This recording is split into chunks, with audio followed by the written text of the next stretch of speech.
That boy, no, I'm a stepper. I don't know why I just started craving a donut. That's all of a sudden just wanting a donut. I ain't ate no sugar like that in a long time. I'm trying to stay away from stuff like that. I just started thinking a donut just sounds real good right now. But usually when I'm craving, and this is random, this one, I did not want to get on and talk about donuts.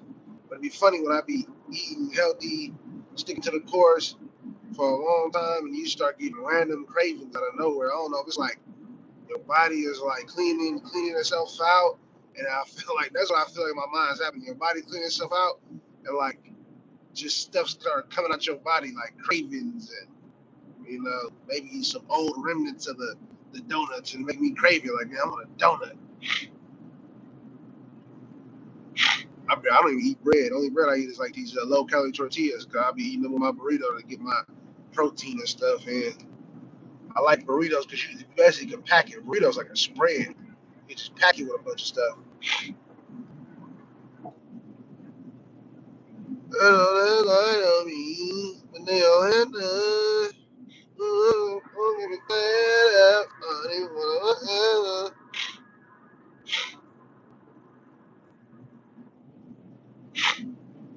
I didn't want to talk about Abner Mayer's take on Boots, which is basically what I said, or do I want to talk about Vergil Ortiz, like why I knew he would duck? Even them pictures in my profile when I go look, the pictures of his face, he do not look confident. He looked sad. You know what I'm saying? Like, and then the stuff he was saying, my dream fight is Errol Spence, and I don't care what nobody says. Like you had to throw that in there. I don't care what anybody says. It's Errol. I don't care. I want to fight Errol. I want to fight the guy that hasn't fought in 3 or 4 years. That was really weird of him to say. Like when he said, "My dream fight is Errol, and I don't care what anybody says." That's like you playing basketball and you got to pick from the guys that are standing there, and you pick a guy that don't even want to play way over there. Like that dude not even playing.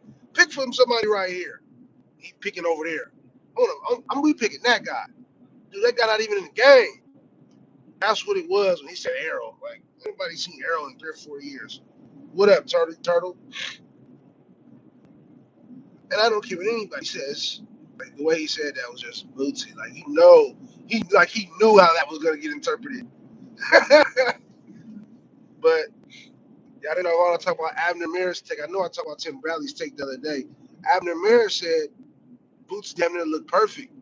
He damn near there's no such. This is what he said. There's damn near no such thing as a perfect fighter because you can't say that because everybody has flaws. Even if you can't see them flaws, they're there, and it's fighting. Anybody can be hurt.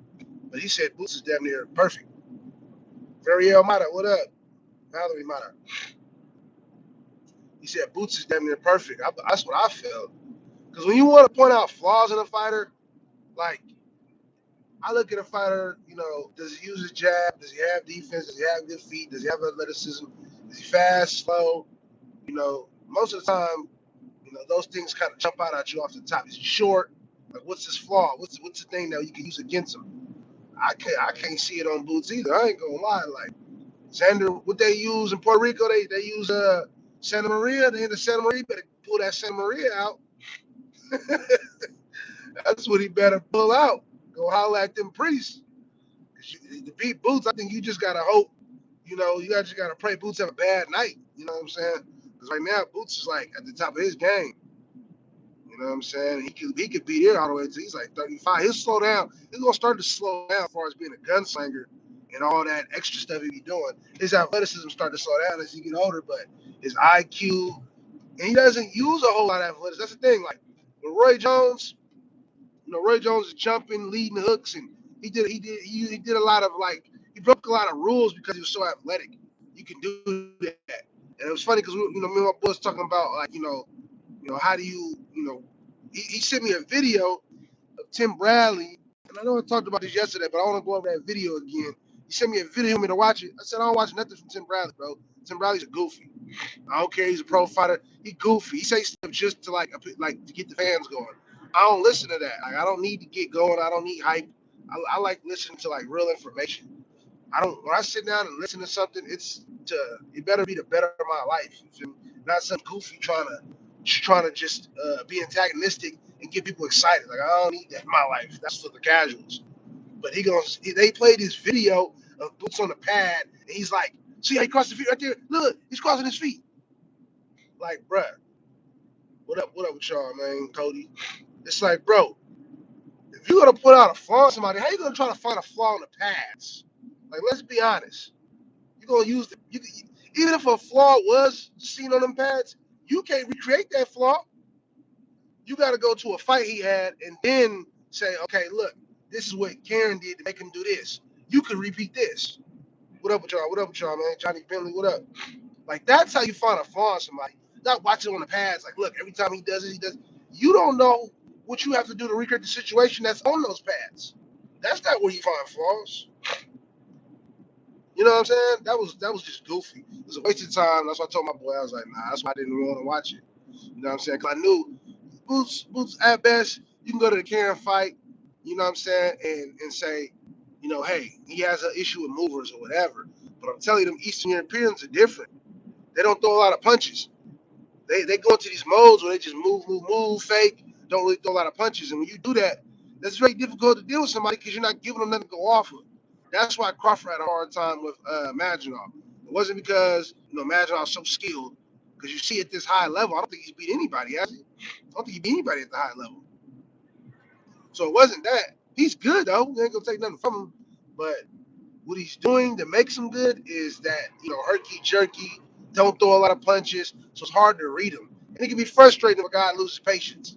That's why a lot of guys don't fight guys like that, because it become a mental test. It's a mental test, you know what I'm saying? And that's why, nobody at that 147 pounds wouldn't grab Karen and say, let me show you how to whoop him.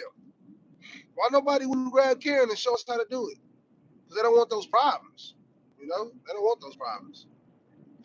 But I really want to talk about Vergil and why I knew he was gonna duck, and I couldn't find the words to explain what he was doing when Boots got in the ring. He was like, "But your dad said," and no, you guys who were talking, we weren't talking, bro. We didn't get an offering.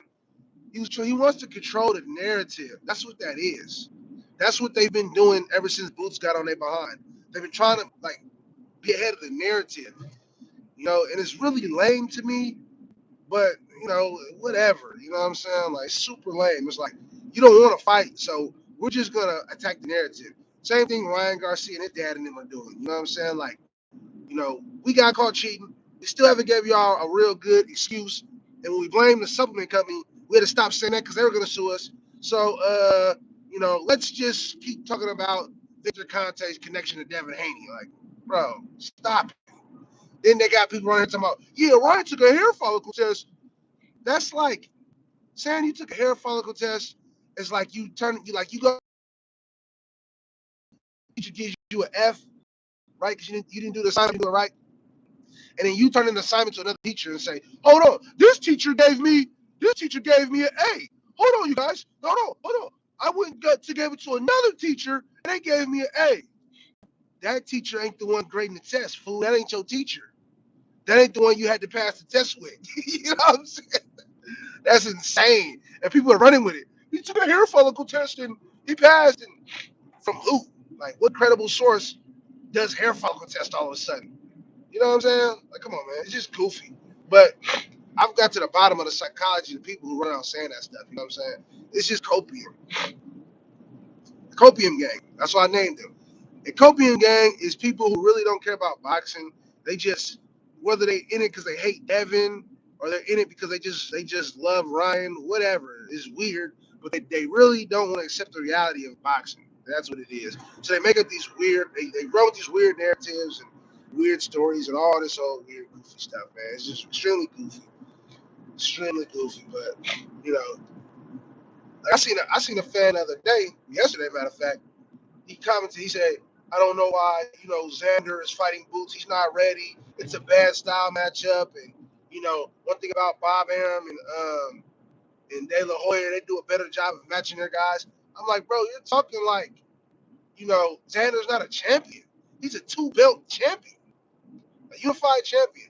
If he wasn't ready, you need to get off those belts. You cannot talk not being ready and you're holding a belt. That's over with. When you grab a belt, that means you're ready for the world. You are a world champion. I mean, you stepping yourself as the best in the world. There is no I'm not ready yet. You touch that belt hot. You touch that belt, everybody gunning for that belt. You can't grab a belt and say, "Oh, I'm not ready for this guy, or that guy." No, once you touch that belt, that means you're ready for anybody. You ready to take on the world. You're a world champion. That's really weird to me. Like, if you feel a guy, see, if they're gonna bring a guy up and protect him, they need to not allow him to touch a belt. You can't grab a belt and say, "I'm not ready for this guy, or that guy." I mean, you're ready for everybody. It's really weird. But like I said, I don't know. I don't understand these fans, psychology of these fans. I don't know. It's really weird. But yeah, I knew Virgil was gonna duck when Boots hopped in that ring because his energy wasn't right. They didn't have. Sometimes people smile out of nervousness. Some people smile because they ready, they antsy, like you feel me? Let's get it. You feel me? Like But his dad wasn't smiling. You go back and watch it when Boots hopped in the ring on Virgil. His dad wasn't smiling. Virgil wasn't smiling. They didn't look happy. They didn't look excited. They didn't look like none of that. Like when you watch an interview with Xander, he got this little smile on his face, like you feel me? Like, yeah, let's do this. You feel me? That's what I like. I like Xander. I already said I kind of started to like Xander anyway because his footwork, but the size, footwork, and boxing ability. But I really like him now though, just because his heart and his confidence in himself. He looked confident, like I think he can win. I think he believe it. Vergil, he knows he pushes all off. They're doing this legal battle now. If Virgil stays out the game for let's say a decent amount of time into the year, sometime middle of next year, I might believe that it really was a real dispute.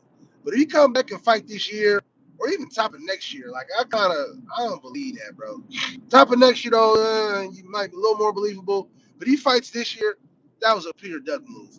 Because when guys have issues with their company like that, they get benched. Issues like that ruin careers. I think Ward lost a couple years fighting with his people. Like when guys are really fighting with their company, guys get benched. Like people talk about Mikey Garcia, Ward has some issues, Andrade has some issues. When you're fighting with your promotion company, that's a career-ending fight. You know what I'm saying? So if his career don't low key take a huge hit from this, it was a play. It was simply a play. You know what I'm saying? They pulled that to get away from Boots. Because the thing about Virgil don't have boxing ability. He showed a little bit in certain fights, but trust me, those feet ain't fast enough to get away from Boots. So Boots fighting Virgil, that can end up like Villa. Like he might never be the same. You know what I'm saying? So that's what that is. At least in this fight, Xander's bigger. He's tall. He got feet. He might be able to play keep away and survive.